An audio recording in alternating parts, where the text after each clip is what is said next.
Bom dia. Sejam bem-vindos. Olha, o pessoal está animado hoje, hein? Eu vou ler um versículo aqui, antes de você cantar esse louvor.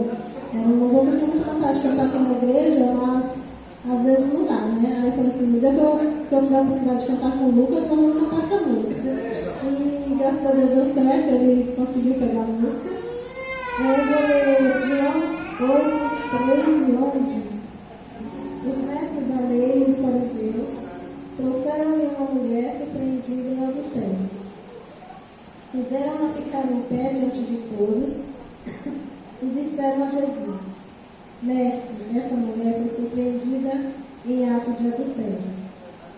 Na lei, Moisés nos ordena apedrejar tais mulheres. E o Senhor que diz?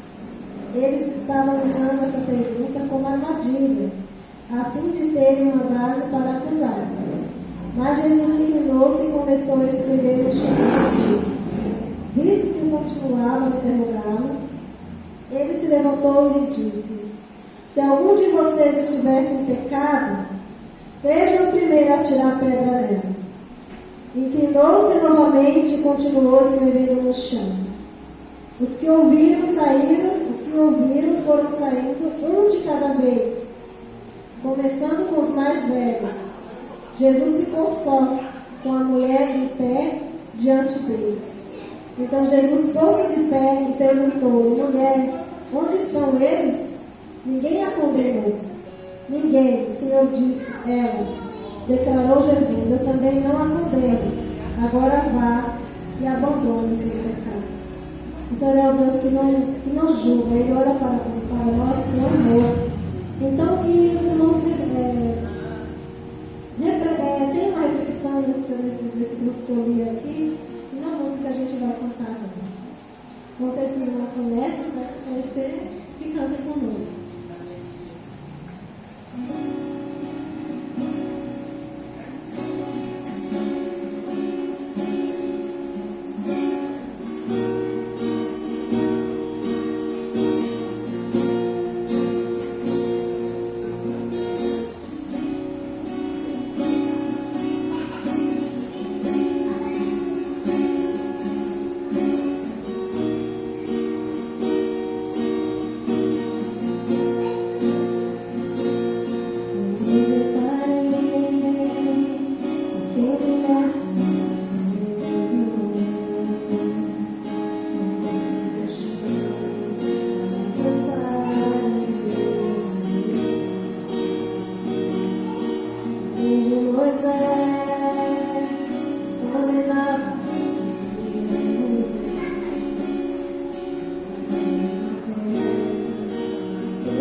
Senhor.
das ofertas.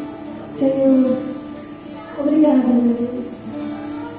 Obrigada por teu grande amor para cada um de nós. Mesmo sem nós merecermos, o Senhor nos ama. O Senhor quer o melhor para cada um de nós. Senhor, abençoa o teu povo, dando condições para que eles possam te ofertar na tua casa, Senhor Jesus. Para que com essas ofertas, Pai, possa ser, Pai, cumprido aquilo que precisa na tua casa, Pai. Abençoa e multiplica, Pai, daqueles que puderam ofertar.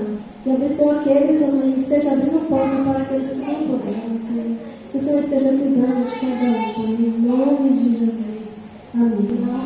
Essa última música ela fala justamente de quanto Deus nos ama. Mesmo nós sendo pecadores, Ele nos ama, meus irmãos. E Ele tem melhor para você. Você não nasceu por acaso. Você não está aqui por acaso. Você não nasceu por acaso. Quando Deus o criou, Ele sonhou com você. Ele o ama. Ele o ama. Tudo que aconteceu de bom na sua vida, tudo que aconteceu de bom na sua vida, carrega as digitais do Pai. Esteja certo de que Ele sempre esteve presente e não irá abandonar. Como é bom saber que o Senhor não nos abandona, não é mesmo? Vamos cantar a última música.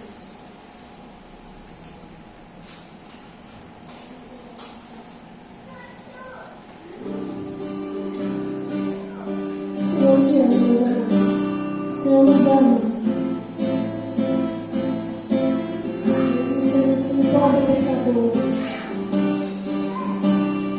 Deus te ama.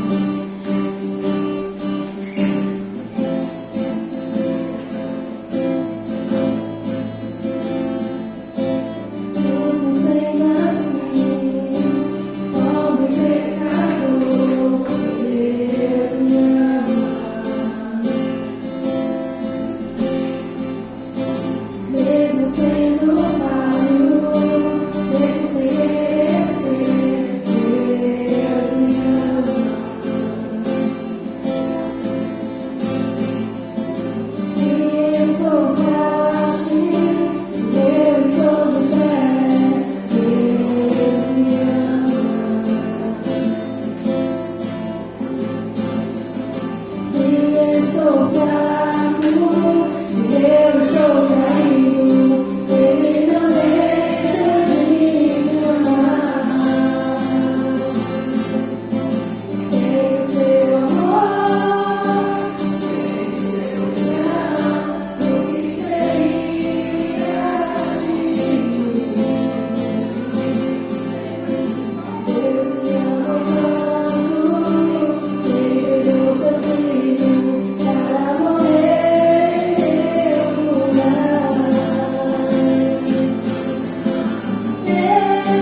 convites hoje para você abrir o seu coração para ouvir uma pregação sobre um texto, uma direção que você já ouviu.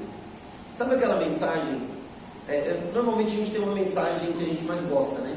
Uma pregação que falou muito com a gente.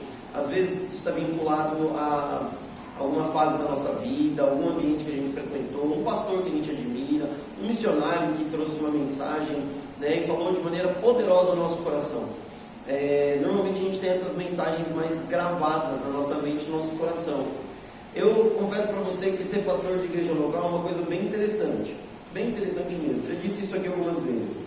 Às vezes a gente fala sobre um tema, ou prega sobre um texto, e você ora, explica, explana, desenha, pinta, borda, faz vídeo, apresentação de PowerPoint, e nada, né? Parece que não tem resultado nenhum. Aí vem um missionário, né? O cara vem do Amazonas, ou vem do Ceará, ou vem do Rio de Janeiro, ou vem de Itaquera, mas ele é um missionário, ele vai e prega naquele mesmo texto, ou fala sobre aquele mesmo tema, e ele trouxe, sei lá, uma folha de caderno rabiscada, e ele falou assim: olha, irmãos, eu nem sei por que eu vou falar nesse texto, mas eu vou falar. E ele fala 5 minutos sobre aquele texto. E aí depois você vê as pessoas da igreja procurando você, falando: olha, pastor, foi a primeira vez que Deus falou comigo nesse texto. Olha, pastor, eu nunca tinha ouvido uma pregação tão boa sobre esse tema. Glória a Deus. Aí você, pastor da igreja local, você olha assim e fala assim: que bom que Deus fala, né, irmãos? Que bom que Deus fala. Mas ser pastor de igreja local é maravilhoso, porque a gente, vivendo no cotidiano, a gente tem a oportunidade de falar novamente sobre temas que já foram tratados, que já foram falados, textos que são muito conhecidos, mas é um risco também. Por quê? Porque quando eu falar o tema, quando eu falar o texto, você vai olhar e vai dizer assim: esse texto eu já conheço. Essa pregação eu já sei. Eu já sei o que o pastor vai falar. E glória a Deus por isso, queridos, porque depois de mais de 2000 anos de teologia, você trazer um texto, né, que todo mundo já conhece, e falar coisa nova, provavelmente você vai falar uma besteira, uma heresia. Então toma muito cuidado com isso, tá bom? Depois de 2000 anos de história, inventar coisa nova é complicado. Se você percebeu minha irritação esses dias, fiquei extremamente irritado com 2 pastores essa semana, porque um deles eu vou falar o nome, está na internet, não vou falar o nome, fala o nome, gente, não fala o nome. A advogada fez assim, então melhor ouvir advogado. Um deles pega e diz, falando sobre dízimos e ofertas, dizendo que você precisa, se você quer se aproximar de Deus, você precisa ter algo nas mãos para entregar para Deus. Você precisa ter algo nas suas mãos, porque quando você vai se aproximar de Deus, você não pode se aproximar do Senhor de mãos vazias.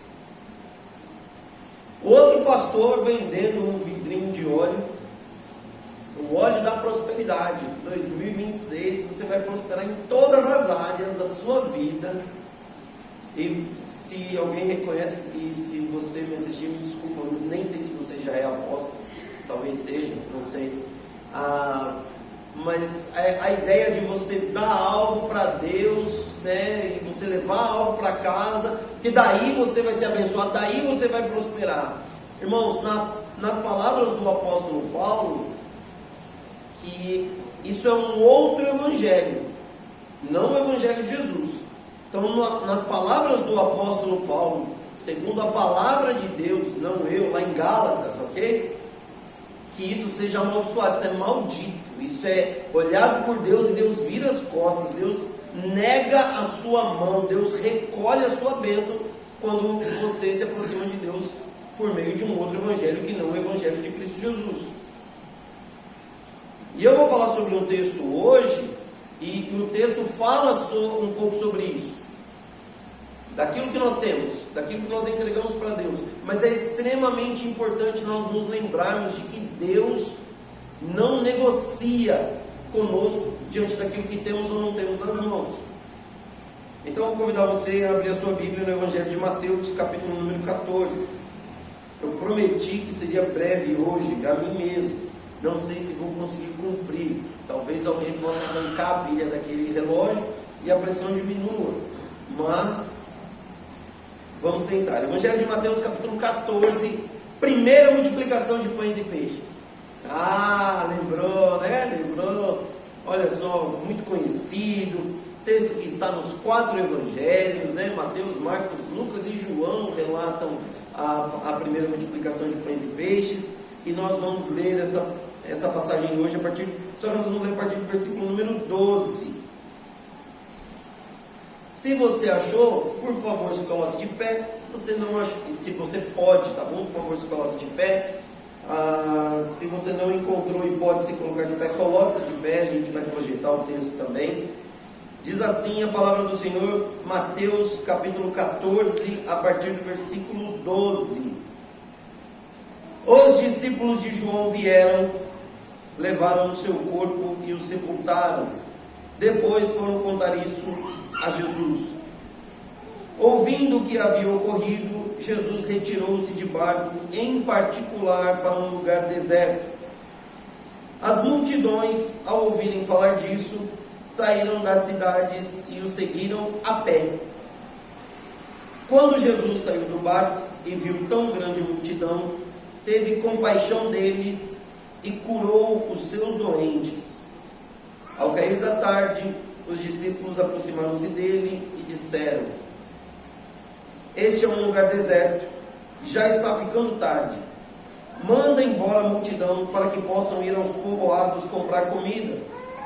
Versículo 16. Respondeu Jesus: eles não precisam ir, dê-lhes vocês algo para comer. Eles lhe disseram: tudo que temos aqui são 5 pães e 2 peixes. Tragam-nos aqui para mim, disse ele. E ordenou que a multidão se assentasse na grama. Tomando os 5 pães e os 2 peixes e olhando para o céu, deu graças e partiu os pães. Em seguida, deu aos discípulos e estes à multidão. Todos comeram e ficaram satisfeitos. E os discípulos recolheram 12 cestos cheios de pedaços que sobraram. Os que comeram foram cerca de 5.000 homens, sem contar mulheres e crianças. Senhor, por tua palavra, por tua misericórdia, graça e amor, pedimos que o Senhor fale conosco. Que o Senhor abra os nossos ouvidos, Deus, para que possamos ouvir o que o Espírito do Senhor tem a dizer a nós como igreja. Transforma a nossa mente, o nosso coração. Ajude-nos a receber a palavra do Senhor como aqueles que realmente querem verdadeiramente ser transformados segundo a imagem e semelhança de Cristo Jesus, nosso Senhor e Salvador. Nós nos entregamos a Ti e colocamos esse momento nas Tuas mãos, Senhor. E pedimos que o Senhor continue trabalhando conosco. Que assim seja, Deus. Agora, durante esse dia, durante a semana que estamos iniciando, que o Senhor fale conosco em nome de Jesus. Amém. Amém. Podemos sentar, queridos. Meus amados, uma alegria a gente estar aqui. E como eu já disse para vocês, a ideia é quando nós terminarmos uma série de mensagens, a gente ter esse período, né, para a próxima série de mensagens, para a gente poder trabalhar, tratar algum tema livre. Por falar nisso, nossa próxima série de mensagens será sobre discípulos. A ideia é trabalhar a visão bíblica do que é um discípulo de Jesus, do que é ser discipulado segundo a palavra de Deus. Então, até lá, nós vamos trabalhar pelo menos 2 temas livres. Hoje nós vamos falar sobre a primeira multiplicação de pães e peixes, e a ideia é trabalhar o milagre da entrega. O milagre da entrega. O que acontece, qual é o milagre que acontece na vida da igreja, na vida daqueles que não são da igreja e estão ao nosso redor, quando nós temos coragem de entregar a Jesus aquilo que nós temos. Hoje, a gente precisa entender que nós só teremos sucesso ou só seremos realizados quando nós entendermos que nós não podemos agir e viver de acordo com o que o mundo vive e prega. Por quê? Porque o que o mundo vive e prega é que uma pessoa de sucesso, uma pessoa realizada, uma pessoa feliz, é uma pessoa que tem, é uma pessoa que consegue, é uma pessoa que conquista, é uma pessoa que acumula, é uma pessoa que todos os dias tem algo muito bom para dizer, para mostrar, no sentido da realização pessoal. Então a pessoa precisa ter, se ela vai ter um carro, ela tem que ter um carro muito bom. Se ela tem condições, ela vai ter 2, 3 carros. Se ela tem uma casa, é pouco, ela precisa ter 2 casas. No apartamento dela precisa ser melhor. É uma pessoa que tem muitas posses, que troca de roupa todo dia. Estava assistindo uma série com a minha esposa ontem, e o marido da mulher, uma família muito rica, e o marido da mulher pegou a empregada mentindo, porque a empregada foi no closet pegar um vestido que a patroa tinha pedido, a patroa não tinha pedido. E aí ele olhou para ela e falou assim: você está mentindo. Ela falou: não estou falando, eu vou ligar para ela para saber se você pediu esse vestido. E aí ela falou: não liga, não faz isso. Como o senhor soube que eu estava mentindo? Eu falei assim: porque a minha esposa nunca usa o mesmo vestido 2 vezes. Tem noção? Isso é a ideia de realização de sucesso para quem vive no padrão do mundo, do que é ser uma pessoa feliz, que é ser uma pessoa realizada. Biblicamente falando, isso não tem apoio. A mensagem nossa hoje é uma mensagem de esperança. É uma mensagem que faz a gente olhar para aquilo que Deus entrega em nossas mãos e reconhecer com gratidão, sabendo que Deus vai fazer daquilo mais do que o suficiente para aquilo que Ele quer realizar em nós e por meio de nós. Então não adianta você procurar uma igreja, procurar um pastor, procurar uma teologia que vai dizer para você que dá para negociar com Deus, que o pouco que você vai colocar nas mãos de Deus, Deus vai fazer muito para você. Consegue entender minha irritação? Deus não tem obrigação nenhuma de fazer você prosperar para você ser melhor do que os outros e acumular para você. Deus não prometeu isso para ninguém. Não existe texto bíblico dizendo que Deus vai fazer você ser próspero para você mesmo, só para você e para sua casa, só para você e para sua família. A verdade é que a Bíblia diz que enquanto tiver alguém necessitado perto de nós, é porque nós estamos retendo coisas que não deveríamos reter, que nós estamos acumulando de alguma forma, enquanto outros estão passando por necessidade. E aí, meu irmão, minha irmã, quando a gente fala sobre a multiplicação de pães e peixes, é óbvio que nós vamos falar que aquilo que nós temos, mesmo sendo pouco, quando nós entregamos nas mãos de Jesus, Jesus vai orar, agradecer, e Deus vai usar isso, multiplicar para que outras pessoas sejam alcançadas. Sim, nós vamos falar sobre isso, mas antes disso, a gente precisa falar do que Jesus fez. Versículo 14 vai dizer que quando Jesus saiu do barco, ele viu essa grande multidão, e vai dizer que Jesus teve compaixão deles. Jesus teve compaixão deles, e por isso Jesus os curou. Jesus foi até as necessidades deles e transformou essas necessidades por meio de milagres. Jesus curou eles, mas por quê? Porque Jesus olhou com compaixão. Isso quer dizer, meu irmão, minha irmã, que se aquilo que nós entregamos nas mãos de Deus não for com a motivação correta, não tem valor nenhum. Muitas vezes as pessoas entregam porque tem segundos interesses. Muitas vezes as pessoas fazem, Jesus condenou isso no meio da religião. Jesus falou: vocês dão esmolas e anunciam. Por quê? Porque vocês querem ser reconhecidos pelos outros. Vocês querem ser vistos como pessoas bondosas, generosas, que doam, que fazem contribuição, que ajudam o necessitado. Mas vocês não estão fazendo isso com compaixão, vocês estão fazendo isso porque vocês querem aplausos. Vocês querem ser reconhecidos como melhor que os outros.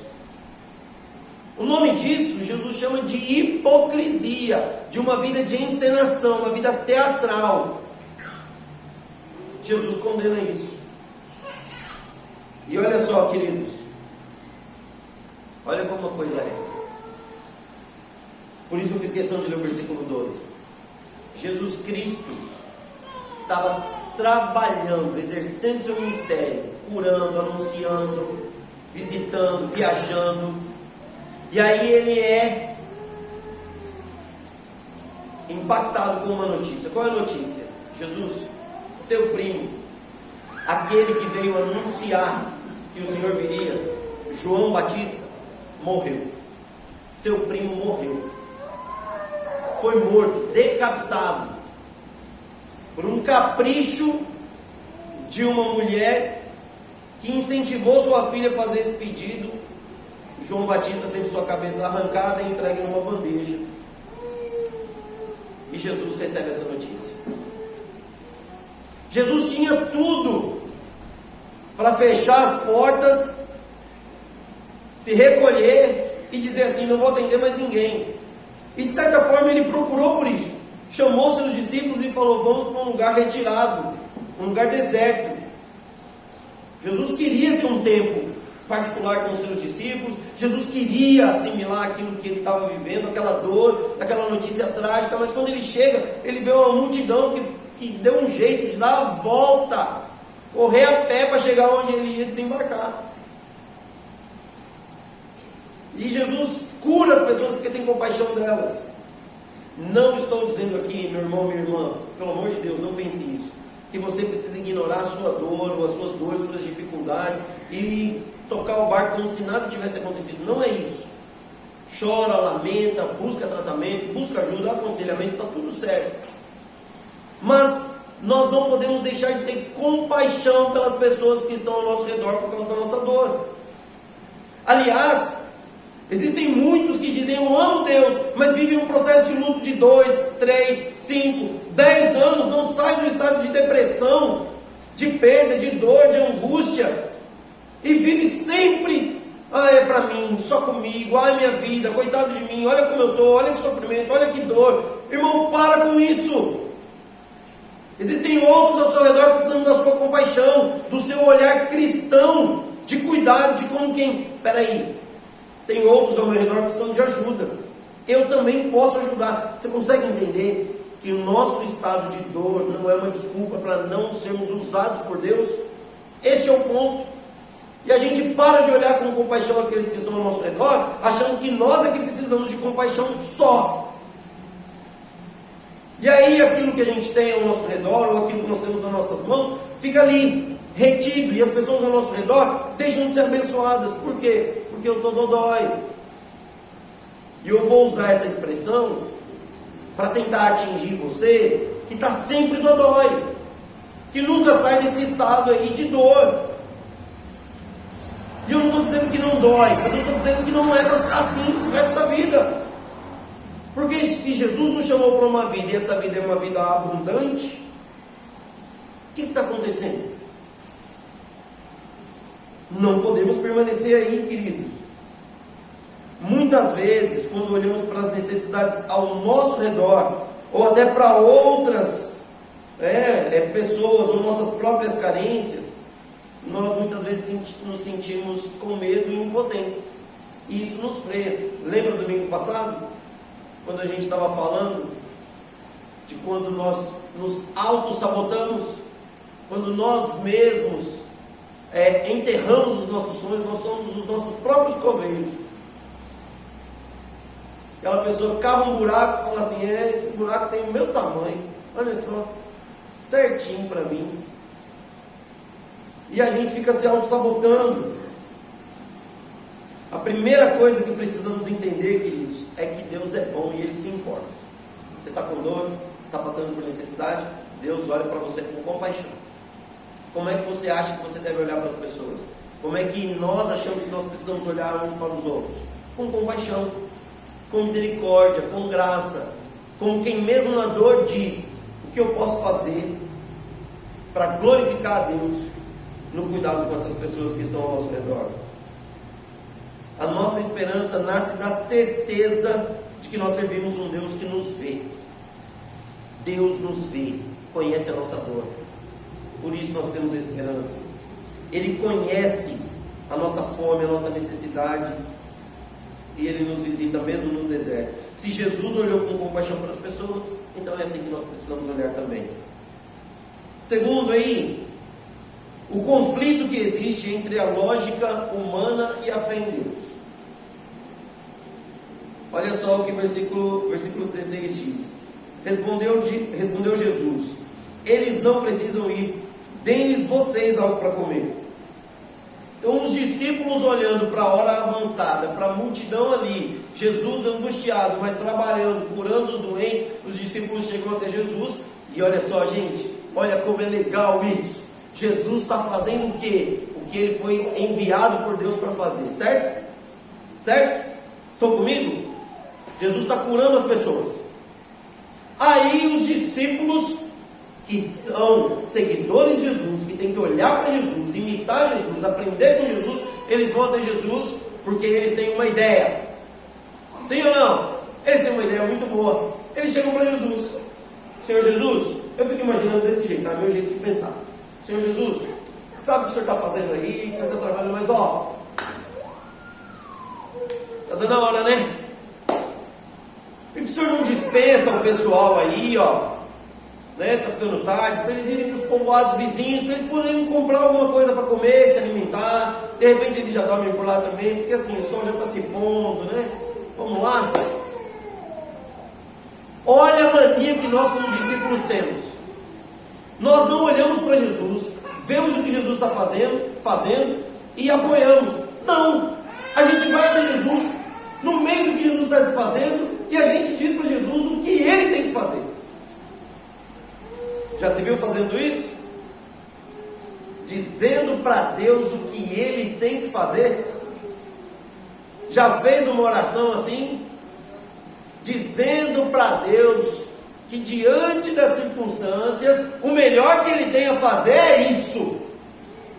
Ó Jesus, eu sei que o Senhor está curando, mas ó, já deu, né? Estou cansado também. Lembra que a gente estava com o Senhor? Lembra que tem alguns entre nós que eram discípulos de João Batista também e viemos andar com o Senhor? O Senhor não tem dó de nós, não? A gente está cansado, a gente quer descansar, a gente veio para uma região desértica para poder ter um tempo a sós com o Senhor, e o Senhor está cuidando dos outros. Não dá para mandar a turma embora, não? Muitas vezes nós nos aproximamos de Deus e queremos dizer para Deus o que Ele tem que fazer. Nós apresentamos os nossos planos para Jesus e dizemos: Jesus, é só o Senhor fazer isso, vai dar tudo certo. Jesus diz: eles não precisam ir, deem-lhes vocês algo para comer. Se vira, o povo está aí, vamos cuidar deles. É a obrigação de vocês, como meus discípulos, cuidar daqueles que estão passando necessidade. Ponto. Não é para mandar ninguém embora, não. Essa lógica humana de mandar os outros embora para eles se virarem não é divina. Esse negócio de dizer: venham aqui, nós vamos abençoar vocês. Aí a pessoa levanta: pastor, estou passando fome, vamos orar por você, irmão. Próximo: pastor, estou doente, oh, Deus te cure. Pastor, meu filho está doente, preciso de ajuda. Puxa, vamos orar por um milagre. Um pastor, que eu não posso citar o nome, fazendo uma campanha na igreja, dizendo que precisava de um avião melhor, porque o avião dele era muito conservado, mas é um avião de 85, se eu não me engano. Que ele precisa de um avião melhor para poder alcançar o coração das pessoas. Isso ele falou numa semana. Na outra semana ele falou assim: a igreja não tem a obrigação de cuidar da necessidade dos irmãos, não.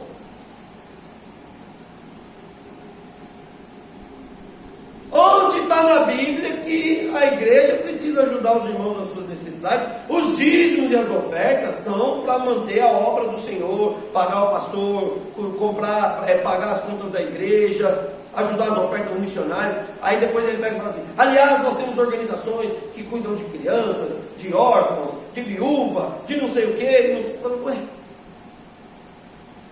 é contraditório isso. Dizer, eu não vou ajudar a necessidade do irmão, mas eu banco uma organização que cuida dos necessitados.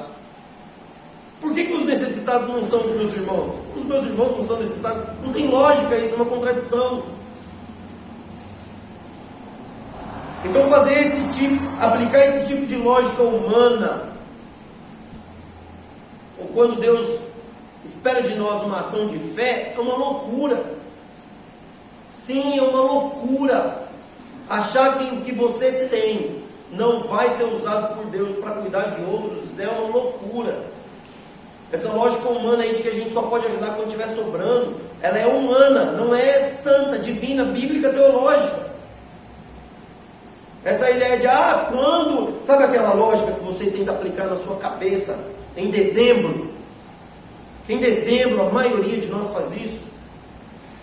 Se eu ganhar na Mega da Virada, Deus, você vai ver, como nossa igreja vai prosperar, como eu vou ser uma bênção, pastor, pode ficar em paz, hein? Se eu ganhar, ora por mim, pastor. Tem gente que pede oração para o pastor, para ganhar na Mega da Virada.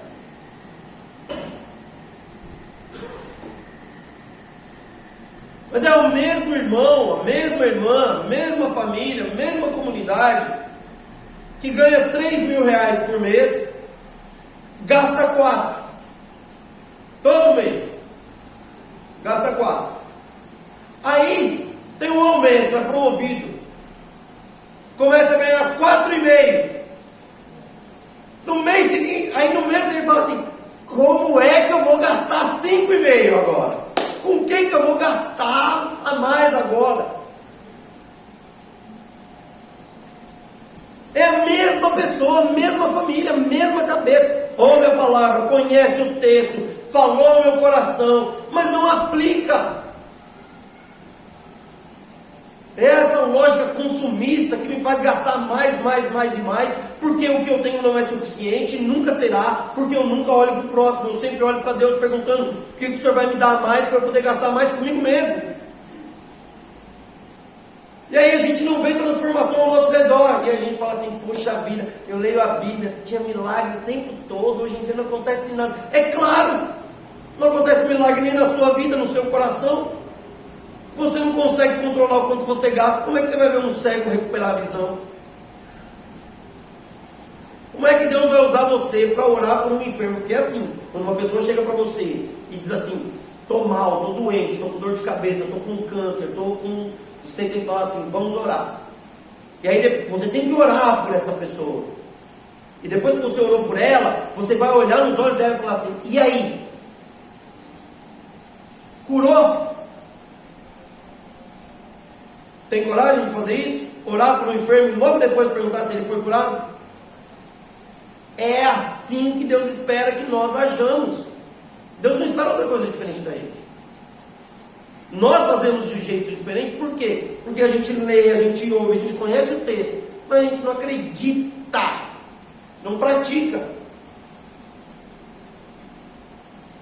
Conhecimento é uma coisa, sabedoria é outra. A gente conhece muito texto bíblico, mas não vive, não pratica. E aí fica aplicando lógica humana, onde Deus espera a fé. E na lógica humana, você só vai viver frustração. Você acha que o mundo está distante de Deus por quê? Por falta de conteúdo da palavra de Deus? Não é, é por falta de fé. O Antigo e o Novo Testamento cooperam, concordam plenamente. Paulo vai citar: o justo viverá pela fé, não pela razão. A tua razão faz você querer mais.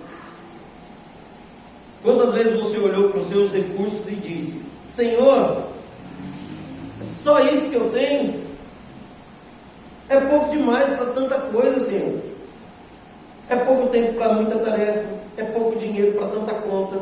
é pouco talento para tanta responsabilidade. O erro dos discípulos não foi ter pouco. O erro dos discípulos foi usar a palavra apenas. Ou, como outras versões dizem, somente. E o Evangelho de João, ele é mais rigoroso. Se você for lá ler essa passagem do Evangelho de João, capítulo número 6, texto correspondente, João vai dizer que eram 5 pães de cevada e 2 peixinhos. Então João vai ser mais enfático na ideia de que os peixes eram muito pequenos e que o pão era o mais barato da época. Era o mais simples que existia. E os discípulos falam: Jesus, a gente tem somente isso, apenas isso. Então a gente entrega algo para Deus, quando entrega, como se fosse nada. Diante das circunstâncias, 5.000 homens, fora mulheres e crianças, o que são 5 pães e 2 peixinhos? 5 pãezinhos de cevada e 2 peixinhos. Vocês entenderam? Mais ou menos 5 rapidez. E 2 sardinhas, daquela que vem enlatada, sabe? Falei rapidez porque eu não patrocínio, né? Vamos monetizar o canal. Mas olha só, gente. O erro deles, que muitas vezes é o nosso, é dizer que é só isso que a gente tem. E que é muito pouco. E porque é muito pouco, muitas vezes a gente não faz nada. A gente retém. A gente guarda. A gente esconde. A gente armazena. Que, aliás, afinal de contas, a gente está numa região deserta, né? Por que eu vou entregar o meu pouquinho, que não vai ser suficiente para todo mundo, nesse lugar aqui que não tem nada? Eu vou segurar o que eu tenho, ficar pertinho de Jesus. Eu já estou vendo o bochicho dos discípulos querendo mandar todo mundo rapar fora. Então, quando todo mundo for embora, eu vou ter mais acesso a Jesus, com o pouquinho que eu tenho. Aí vem o poder da entrega, queridos. Jesus diz algo fundamental para a gente. Versículos 18 e 19. Tragam-nos aqui para mim, disse ele. E ordenou que a multidão se assentasse na grama. Tomando 5 pães e 2 peixes, e olhando para o céu, deu graças, partiu os pães, e em seguida deu os discípulos e eles à multidão.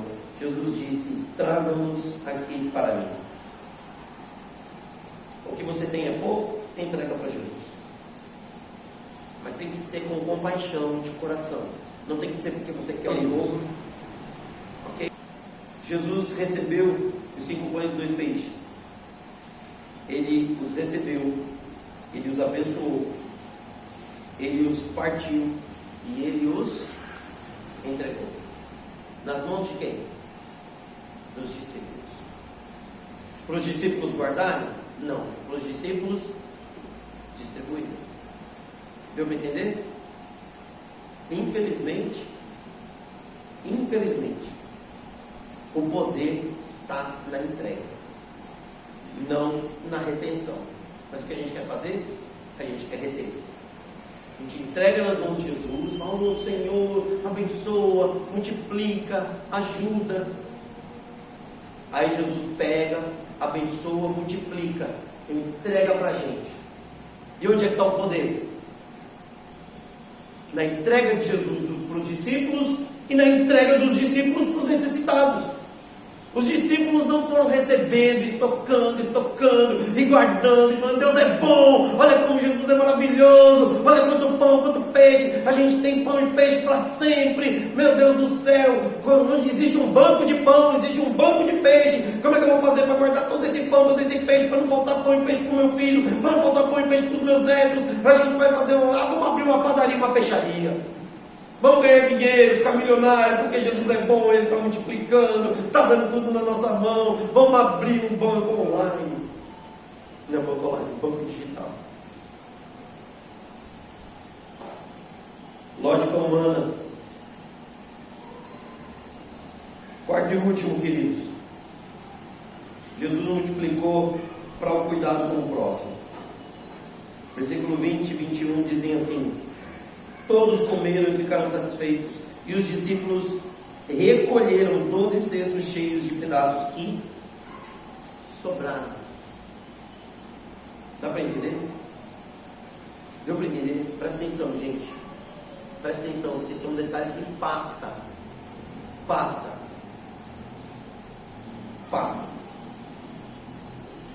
5.000 homens, fora mulheres e crianças. Sobraram 12 cestos cheios. Ok? 12 cestos cheios.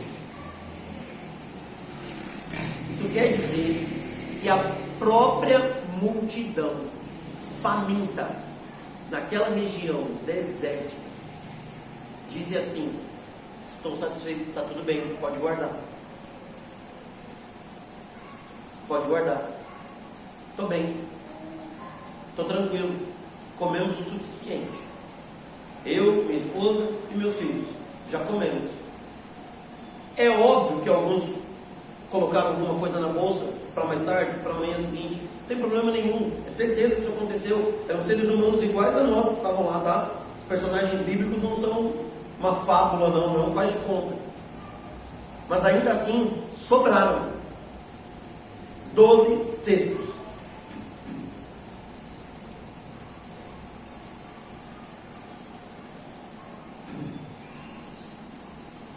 Deus multiplica os nossos recursos, não apenas para o nosso consumo egoísta, mas para que a gente abençoe outros. E esses outros serão impactados pelo milagre da entrega, pelo poder da entrega, e eles vão dizer: está tudo bem. É sucesso de um projeto social. É por isso que o nome é projeto social. Projeto social é quando tem começo, meio e fim. Você pega uma pessoa, traz para o seu ambiente, oferece cuidado para essa pessoa, até que essa pessoa se torne independente daquele projeto, daquela ação. Ela consegue viver por si. Sabe aquela ideia do desmamado, que a pessoa, né, aprendeu a andar, solta a mão, apesar de que as crianças não aprendem a andar, elas querem correr, elas dão 2, 3 passinhos, aí depois já quer maratonar, né? Já quer fazer uma maratona. Depois vem as consequências. Mas a ideia é que as pessoas cheguem num estado onde elas digam: eu estou bem, eu consigo, pode levar para outro agora, eu não preciso mais. E os discípulos que chegaram com a ideia de Jesus, ideia para Deus, ideia para Jesus, falaram assim: Jesus, manda eles embora. Ele falou: não, no final das contas agora cada um vai carregar um cesto, beleza? Vocês estavam cansados? Estavam querendo descansar? Vieram me interromper o que eu estou fazendo? Então vocês vão continuar comigo, vão ver o que eu estou fazendo, mas agora eu vou carregar um pouquinho mais de peso. Por quê? Vocês não aprendem. Vocês são teimosos. Nós somos assim, gente. Nós somos assim. Não deveria ser assim. A bondade de Deus, queridos, ela é extravagante. Deus é generoso. Deus multiplica os nossos recursos. Mas não é para sermos egoístas, mas para que a gente possa cuidar daqueles que estão ao nosso redor. A esperança que temos em Deus nos liberta do medo de faltar. A esperança que temos em Deus nos liberta do medo de faltar. Se você tem medo que falte alguma coisa, é porque você ainda não tem esperança em Deus. Você ainda está aplicando no seu cotidiano lógica humana. Você ainda confia nos seus próprios recursos, que vão fazer você, assim que você receber um aumento, aumentar suas dívidas. Se eu fosse um adolescente ou um jovem, eu diria: confia, pai, é isso que você vai fazer. Deu para entender? Nós não somos chamados para fazer isso, meus amados irmãos. Deus, Ele faz sobrar para que você testemunhe por meio da provisão de Deus, doando e não retendo. Não é bem sucedido, não é abençoado por Deus aquele que multiplica os seus recursos, mas aquele que estende a graça de Deus compartilhando com os necessitados. Esse é um abençoado, esse é um próspero. Ah, pastor, vou procurar outra igreja. Pode procurar outra igreja, não tem problema nenhum. Eu só espero que ela pregue o Evangelho como o Evangelho é. Porque se o que você está atrás, quando você vai buscar a Deus, é a prosperidade financeira, é é a cura física, é relacionamentos totalmente estáveis, é uma vida sem nenhum problema, você não conhece Deus. Você não sabe quem é Deus, não sabe o que é o Evangelho. Porque o nosso Senhor e Salvador foi fiel até a e morte de cruz. Não foi uma morte de velhice, dormindo, sem dor, sem nada. Foi dormir, morreu. Fui lá acordar Jesus de manhã, ele estava com um sorrisão, mas estava morto, frio, gelado. Que essa é a morte que a gente quer, né?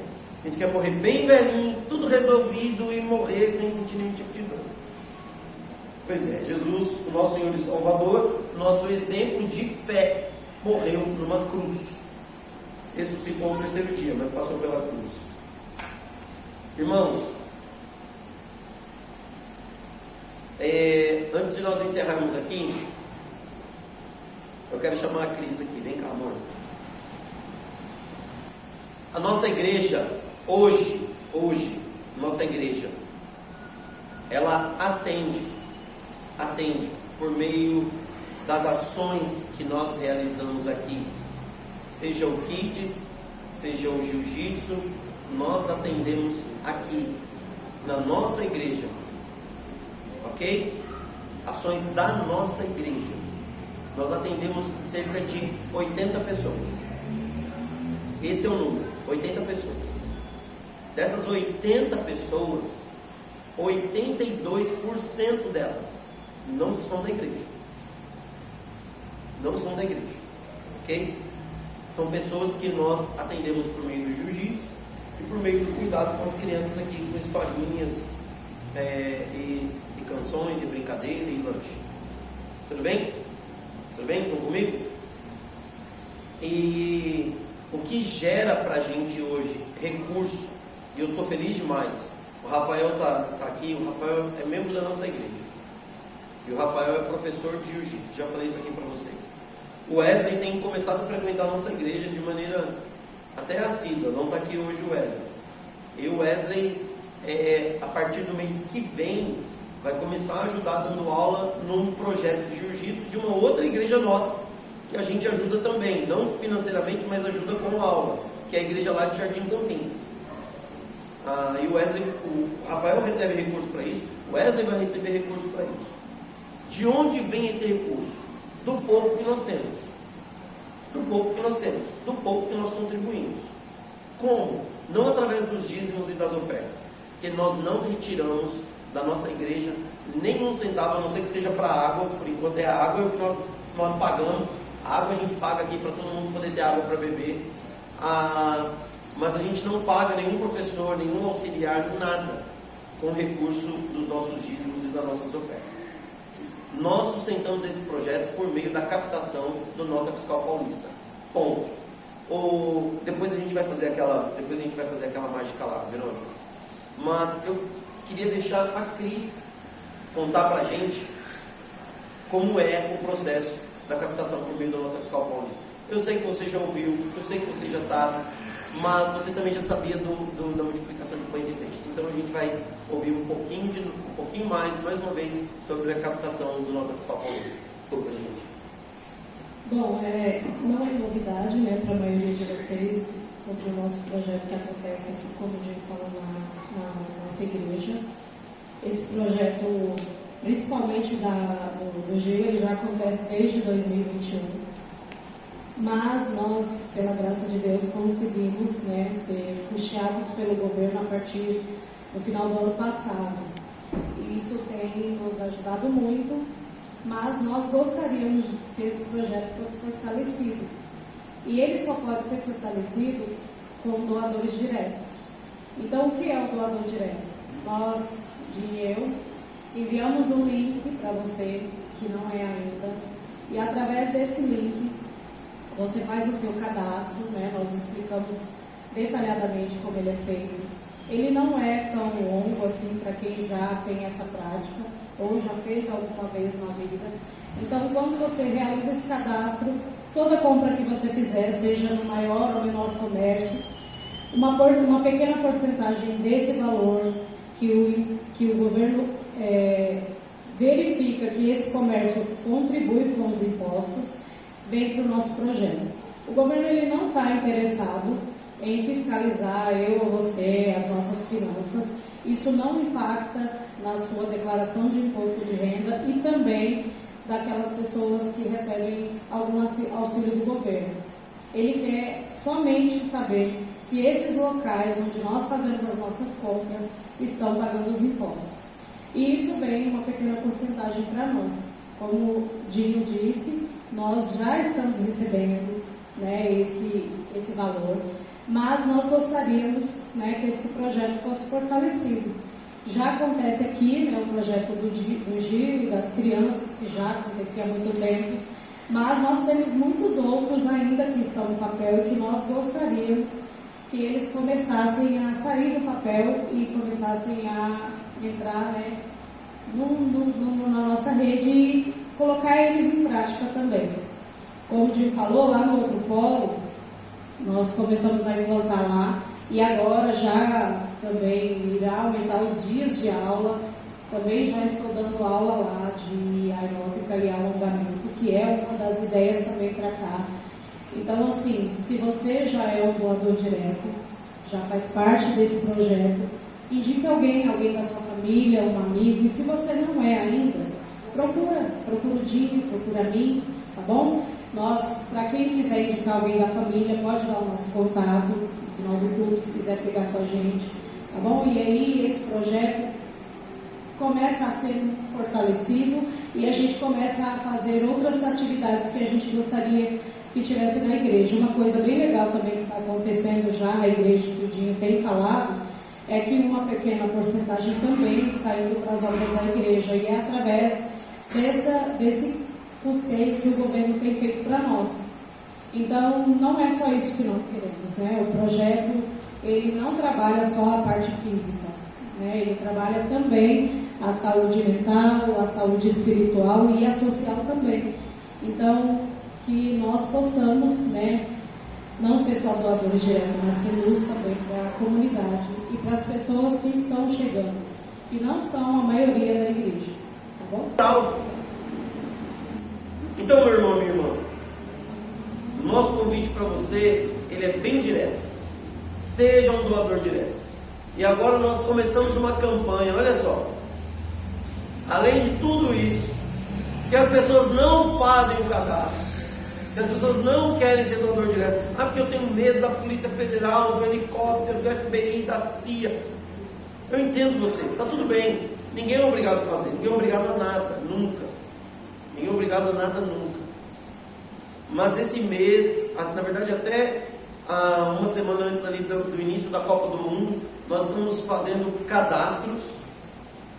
Quem já é cadastrado, cada 3 indicações que você fizer, você vai ganhar, e der certo o cadastro, você vai ganhar um número para concorrer a uma TV de 50 polegadas, para você assistir a Copa do Mundo, com ou sem o Neymar. Tá bom? Se Jesus não voltar, não acontecer uma outra guerra, vai ter Copa do Mundo, e tendo Copa do Mundo você vai concorrer a uma TV de 50 polegadas, uma Smart TV, uma TV bacana, tá? Não é uma TV de tubo, de 50 que estava guardada em alguma garagem, não. Uma TV nova, vai chegar na caixa para você. Ainda não sou cadastrado, faz o seu cadastro e depois indica 3 pessoas. Nós contamos com a ajuda de vocês, com a ajuda dos seus amigos, dos seus familiares. A gente tem sonhos para realizar. Enquanto a nota fiscal paulista estiver dando retorno, a gente vai investir nisso. Porque o pouco meu, o pouco seu, nas mãos de Deus é muito. E a gente não quer fazer isso para reter. A gente quer abençoar a nossa comunidade, cuidar do nosso espaço, que precisa de melhorias. Mas nós queremos aproveitar, porque a gente entende que esse é um rio de bênçãos que está passando no meio da gente, e a gente não pode olhar para isso e dizer que a gente não pode fazer nada. A gente pode fazer com o pouco que a gente tem, a gente está fazendo, a gente quer fazer mais, e a gente conta com a ajuda de cada um de vocês. Amém? Amém. Ergam as mãos. Que a graça do Senhor Jesus, o amor de Deus, o nosso Pai, e a comunhão do Espírito Santo sejam conosco. Amém, queridos. Deus abençoe em nome de Jesus. Uma ótima semana.